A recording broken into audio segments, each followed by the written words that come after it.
কনফিউশনের আরো দুটি ওয়ার্ড হলো রিমেম্বার অ্যান্ড রিমাইন্ড। অনেক সময় অনেকে কনফিউজড হয়ে যান। রিমেম্বার অ্যান্ড রিমাইন্ড, রিমেম্বার মানে হলো স্মরণ করা, স্মরণ করা হলো রিমেম্বার, আর রিমাইন্ড মানে হলো স্মরণ করিয়ে দেওয়া। এটাকে যদিও পজিটিভ ভার্ব বলা হয়।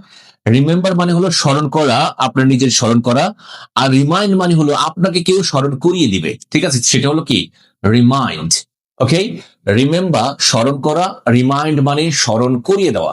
চলুন আমরা এক্সাম্পল দেখি আর একটু ক্লিয়ার হই। হ্যাঁ, যেমন I remember your name, I remember your name, আমি তোমার নাম স্মরণ করতে পারি, আমি আমি আমি তোমার তোমার নাম আমার স্মরণে আছে। I remember your name.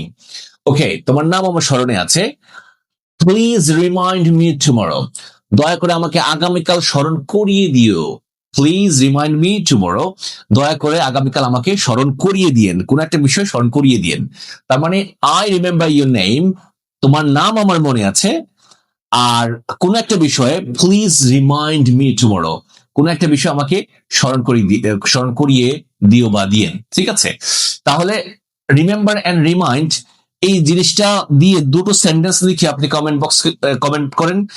আপনি কতটুকু বুঝেছেন সেটা একটু ক্লিয়ার হলো, এবং রাইট রং এই কমেন্টও আমরা আপনাকে করে দেবো ইনশাল্লাহ।